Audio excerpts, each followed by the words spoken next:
성경은 죄가 없는 사람은 하나도 없다라고 말했습니다. 기록된 바 의인은 없나니 하나도 없으며 깨닫는 자도 없고 하나님을 찾는 자도 없고 다 치우쳐 함께 무익하게 되고 선을 행하는 자가 없나니 하나도 없도다. 그러니까 모든 사람은 죄인입니다. 이에 대해 유대인들은 율법을 잘 지켜서 이 죄에 대한 문제를 해결하고자 했습니다. 그렇게 죄 문제가 이 율법을 행함으로써 해결될 거라고 믿었습니다. 그래서 유대인들에게 있어서 이 율법이라는 것은 삶의 원칙입니다. 율법을 제대로 지키기 위해서 이 유대인들이 행하는 이 행함이 상상을 초월할 정도입니다. 그러면 그들이 율법을 제대로 지키는가? 상상을 초월하는 노력을 하면 제대로 율법을 지킬 수 있는 걸까요? 야고보서 2장 10절을 보면 누구든지 온 율법을 지키다가 그 하나를 범하면 모두 범한 것이 된다, 범한 자가 된다라고 말하고 있습니다. 예를 들어 보면 6계명은 살인하지 말라이잖아요. 여러분 가운데에서 이 6계명 어기신 분은 아마 안 계실 겁니다. 만약에 이 살인하지 말라라는 것을 어겼다면 아마 지금 감옥에 계시겠죠. 그래서 적어도 여기 계신 분 중에서는 살인하지 말라라는 6계명을 어기신 분은 없을 겁니다. 그런데 요한 1서 3장 15절에 말씀하시기를 그 형제를 미워하는 자마다 살인하는 자다라고 말하고 있거든요. 그러면 지금까지 살면서 누군가를 미워해 본 적이 없습니까? 라는 질문 앞에서 네, 저는 미워하는 사람이 없고요, 지금까지 살아오면서 미워해 본 적이 없습니다 라고 말할 수 있는 사람은 아무도 없을 겁니다.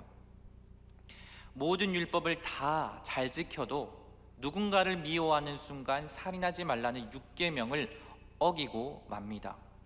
누구든지 온 율법을 지키다가 그 하나를 범하면 모두 범한 자가 된다라고 말했으니까요. 9계명을 다 잘 지켜도 한 가지 계명을 어기면 그 9가지 계명 열심히 지켰던 것이 아무 소용이 없는 것이 됩니다. 거룩하신 하나님 앞에서는 작은 죄라도 큰 죄 차이가 없습니다.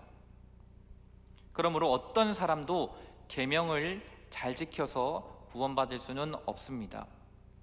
마태복음 5장 28절에 보면 예수님께서 이렇게 말씀하셨습니다. 나는 너희에게 이르노니 음욕을 품고 여자를 보는 자마다 마음에 이미 간음하였느니라. 우리는 야한 생각을 하는 것과 그리고 실제 행동으로 간음하는 것에는 큰 차이가 있다고 믿습니다. 그런데 하나님이 보시기에는 생각으로 짓는 죄나 행동으로 짓는 죄나 같다라고 말씀합니다. 그러므로 의인은 있을 수 없습니다. 모두가 다 죄인일 뿐입니다. 우리가 하루에 생각으로만 5만 가지 생각을 하잖아요. 그래서 5만 생각이라고 하지 않습니까? 어찌 5만 생각을 하는데 생각으로 범하는 죄가 없을 수 있겠습니까? 그런데 로마서 6장 23절에 보면 죄의 삭은 사망이라고 했습니다. 여기에서 사망이란 영원한 죽음, 영원한 형벌, 저 아래로 떨어지는 것을 의미하죠. 하나님이 죄를 용납하시지 않는데 누가 구원의 밧줄을 붙잡을 수 있겠습니까? 그렇습니다. 하나님은 죄를 너무나도 싫어하십니다. 그것을 이스라엘 백성들을 통해서 우리에게 보여주십니다. 죄에 대한 하나님의 마음을 요엘서 1장 4절에서는 이렇게 표현하고 있습니다. 팥중이가 남긴 것을 메뚜기가 먹고 메뚜기가 남긴 것을 느치가 먹고 느치가 남긴 것을 황충이 먹었도다. 이스라엘 백성들이 사는 그 땅을 자연재해로 완전히 처참하게 만들어 버리시겠다라는 겁니다. 왜요? 이스라엘의 죄가 너무나도 싫었기 때문이죠. 그리고 이방 나라의 침략을 받게 하시는데 얼마나 강력한 군대를 보내시냐 하면 그 이빨은 사자의 이빨과 같고 그 어금니는 암사자의 어금니와 같도다 라고 말할 정도로 엄청난 군대를 보내시는 거죠. 그들이 쳐들어와서 이스라엘을 초토화해버리겠다라고 말씀하시는 겁니다. 그래서 한 문장으로는 이렇게 표현을 합니다. 요엘서 1장 5절에 보면 슬프다 그날이여 여호와의 날이 가까웠나니 곧 멸망같이 적는 자에게로부터 이르리로다. 그런데 하나님의 마음과 뜻은 아무리 죄를 범하였다 하더라도 그 이스라엘 백성을 구원하시는 데 있습니다. 그래서 구원받을 수 있는 방법을 가르쳐 주시는데, 지난주 수요일 기도 때 우리 강한 목사님께서 통해서 선포된 메시지였죠. 회개하고 하나님께 돌이키라. 2장 12절 말씀입니다. 여호와의 말씀에 너희는 이제라도 금식하고 울며 애통하고 마음을 다하여 내게로 돌아오라 하셨나니. 성경은 하나님께서 선택하신 백성을 어떻게 구원하시는지 가르쳐 주시는 책입니다. 성경은 이스라엘 백성들을 통해서 하나님 자신이 어떤 분이신지 가르쳐 주시고, 그리고 하나님께서 어떻게 인간을 구원시키시는지 가르쳐 주시고, 또한 이 용서받고 구원받기 위해서 우리가 어떤 반응을 해야 되는지 알려주고 있는 책입니다. 왜 이스라엘 백성들을 통해서입니까? 그런데 왜냐하면 이스라엘 백성과 우리가 너무나도 닮아 있기 때문입니다. 무엇이 닮았습니까? 이스라엘 백성들은 지독하리만큼 하나님을 잘 떠나는 민족이었습니다. 하나님께서 용서하시고 불러주시면 죄를 짓고, 또다시 불러주시고 회개케 하시고 회복시켜 주시면 또 죄에 빠지고. 그런데 이 모습이 우리의 모습이지 않습니까? 그래서 이스라엘을 통해서 하나님이 어떤 분이신지, 무슨 일을 행하셨는지, 우리가 어떻게 행해야 되는지 살펴볼 수 있는 거죠. 하나님은 범죄한 이스라엘 백성들에게 회개를 촉구하셨습니다. 요엘서만 그런 것이 아니라 구약 성경을 보면 전체가 이스라엘 백성에게 회개하라 라고, 돌아오라 라고 말씀하시는 거죠. 그렇다면 여러분, 우리의 살 길도 우리가 회개하고 돌이키는 데 있는 줄 믿습니다. 지금 내 삶에서 하나님을 떠나는 부분이 있다면 빨리 회개하고 빨리 하나님께로 돌아와야지 하나님의 은혜와 축복을 받을 수 있습니다. 이스라엘 백성들이 회개하고 돌이킬 때 하나님께서 은혜와 구원을 주시겠다라고 말씀하셨는데, 그 축복을 2장에서는 이렇게 말씀합니다. 내가 너에게 곡식과 새 포도주와 기름을 주리니 너희가 이로 말미암아 흡족하리라. 그가 너희를 위하여 비를 내리시되 이른 비를 너희에게 적당하게 주시리니 이른 비와 늦은 비가 예전과 같을 것이라. 마당에는 밀이 가득하고 독에는 새 포도주와 기름이 넘치리로다. 너희는 먹되 풍족히 먹고 너희에게 놀라운 일을 행하신 너희 하나님 여호와의 이름을 찬송할 것이라. 그런즉 내가 이스라엘 가운데 있어 너희 하나님 여호와가 되고 다른 이가 없는 줄을 너희가 알 것이라. 내 백성이 영원히 수치를 당하지 아니하리로다. 이것이 회개하고 돌이킬 때 하나님께서 주시는 은혜와 그리고 축복입니다. 그런데 문제는 우리가 회개해야 하고 돌이켜야 하는 것을 너무나도 잘 아는데 잘 안 되잖아요. 때로는 회개하고 돌이킵니다. 그런데 얼마 지나지 않아서 또 믿음에서 떨어지기도 하고 영적 무기력함을 느끼기도 하고, 그리고 말씀에 불순종하는 삶을 살기도 합니다. 이스라엘 백성들과 똑같이 말이죠. 그런 면에서 우리의 인생은 참으로 연약한 인생이라고 볼 수 있겠습니다. 우리가 개가천선해서 착하게 변하는 것에서는 정말 한계가 있습니다. 여전히 우리는 죄인이기 때문이죠. 우리의 노력과 우리의 결단이 하나님이 요구하시는 회개에 이르게 할 수 없습니다. 하나님이 우리에게 요구하시는 회개란 행위를 고쳐서 새 사람 되게 하는 것이 아니기 때문입니다. 죄에서 구원받을 회개란 어떤 회개입니까? 단 한 가지밖에 없습니다.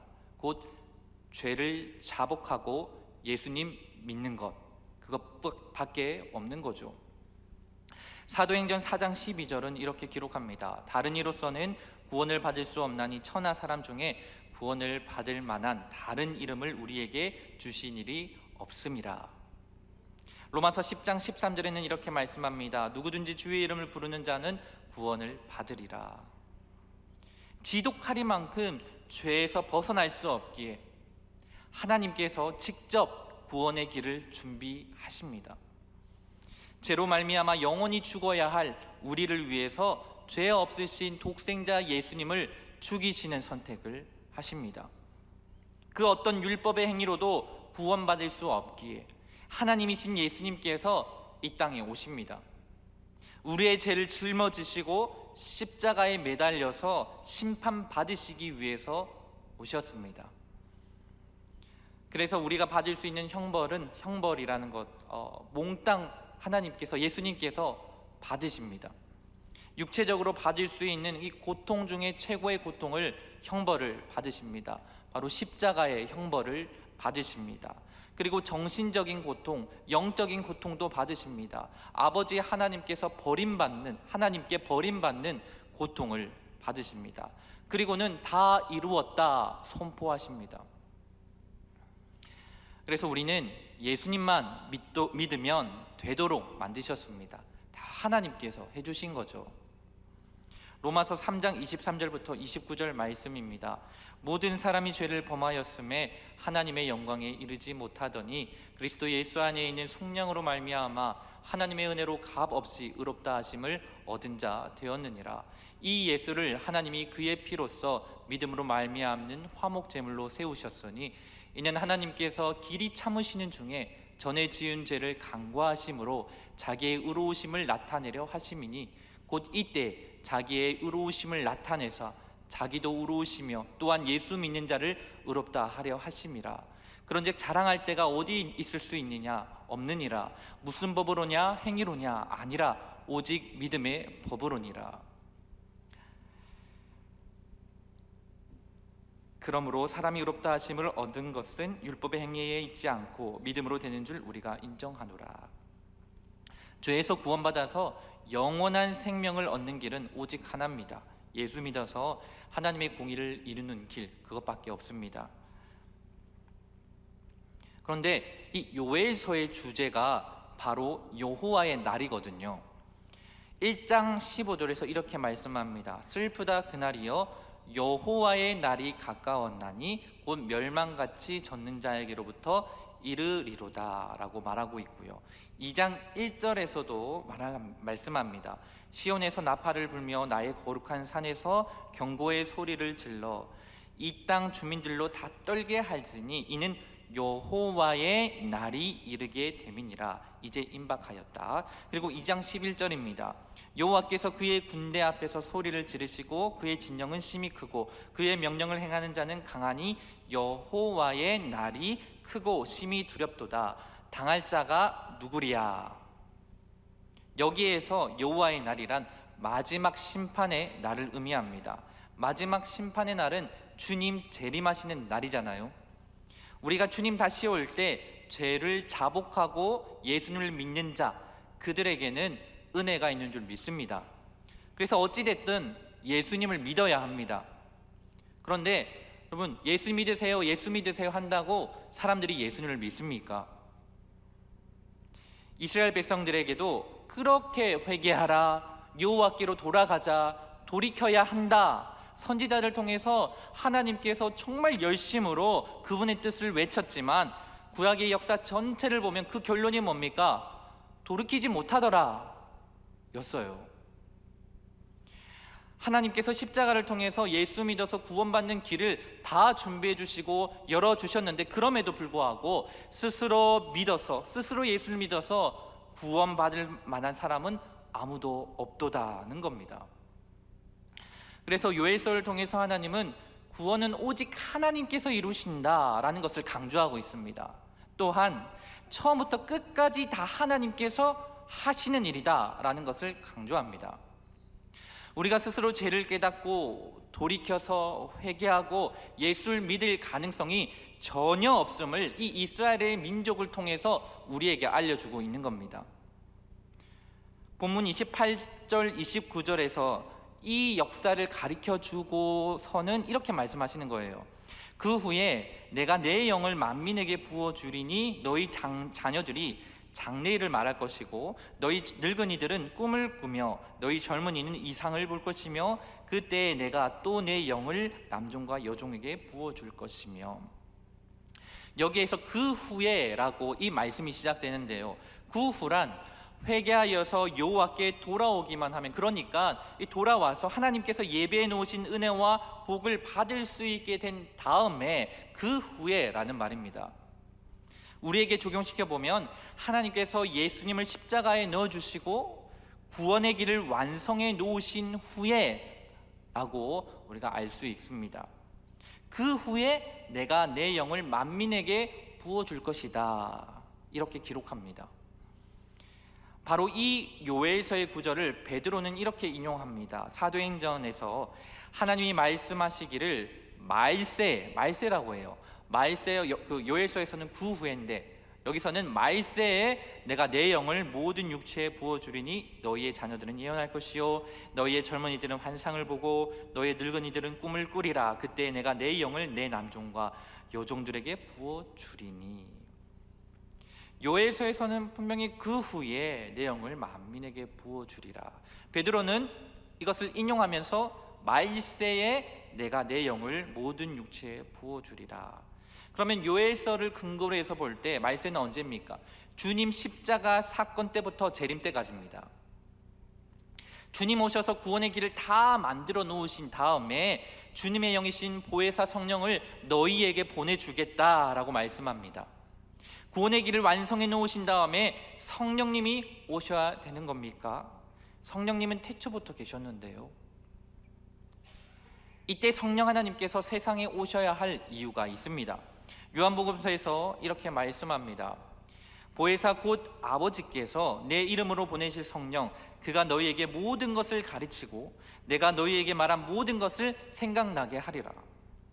요한복음 15장 26절에서는요 내가 아버지께로부터 너희에게 보낼 보혜사 곧 아버지께로부터 나오시는 진리의 성령이 오실 때에 그가 나를 증언하실 것이요. 무슨 말이냐면 성령 하나님께서 오셔서 예수님을 증거하고 성령 하나님께서 오셔서 성령 하나님께서 예수님을 소개하고 예수님을 믿게 하는 일, 그것이 바로 성령 하나님께서 하시는 주된 사역이라는 겁니다.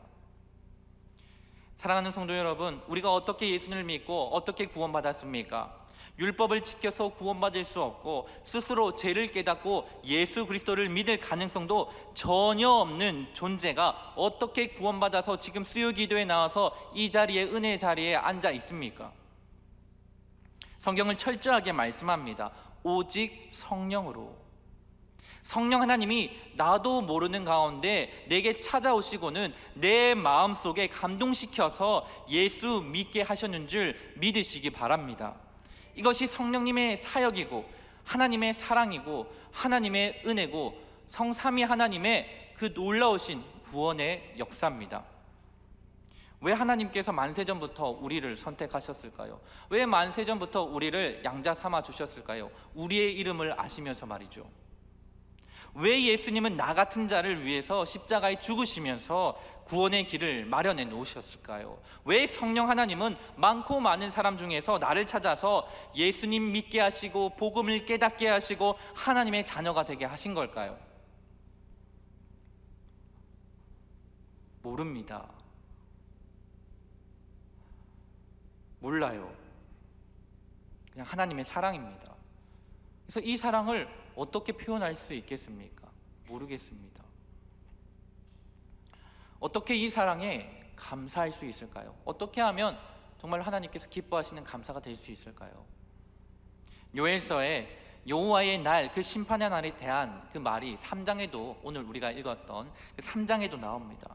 3장 14절 이하입니다. 사람이 많음이요 심판의 골짜기에 사람이 많음이요 심판의 골짜기에 여호와의 날이 가까움이로다. 해와 달이 캄캄하며 별들이 그 빛을 거두도다. 여호와께서 시온에서 부르짖고 예루살렘에서 목소리를 내시리니 하늘과 땅이 진동하리로다. 그 여호와의 날, 심판의 날에 사람이 많음이요. 어떤 사람입니까?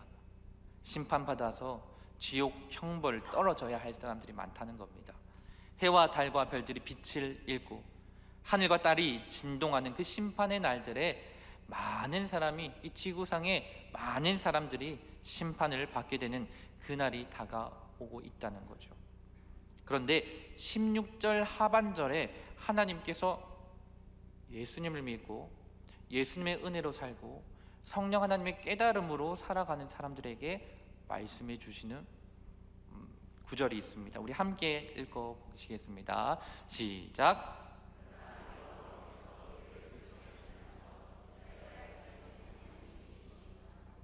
아멘. 그러나 그 심판의 때에 하나님의 백성들은, 하나님의 은혜로 예수 믿어서 구원받은 우리들은 하나님께서 피난처가 되어주시고 산성이 되어주신다는 은혜의 말씀을 해주십니다. 할렐루야. 성도 여러분, 우리가 어떻게 감사하면 좋을까요? 이 은혜를 어떻게 보답할 수 있을까요? 보답할 수 없습니다. 우리의 목숨을 다 내어준다 해도 보답할 수 없습니다. 우리의 목숨은 죄로 인해서 죽는 목숨인데 뭘 보답합니까? 보답할 수 없어요. 그저 말씀에 순종하기 위해서 애쓸 뿐입니다. 내 형편에 맞게 최선을 다해서 감사하는 삶을 살아내는 겁니다. 독생자까지 주신 우리 하나님께서 우리에게 무엇을 달라고 요구하시겠습니까? 없죠. 그렇지만 구원받은 은혜에 감사해 보려고 우리가 무진장 애쓸 때 하나님 아버지께서 기뻐하십니다. 아무쪼록 우리를 도우시는 성령 하나님께 감사의 기도할 수 있었으면 좋겠습니다. 주의 이름으로 구할 때 주시겠다, 성령의 권능으로 주겠다 기도하라 라고 했을 때 그 약속하신 그 약속을 붙들고 함께 기도의 자리로 나아가서 은혜를 몽땅 받아 누리시는 우리 교회의 모든 성도님들 되시기를 주님의 이름으로 축복합니다.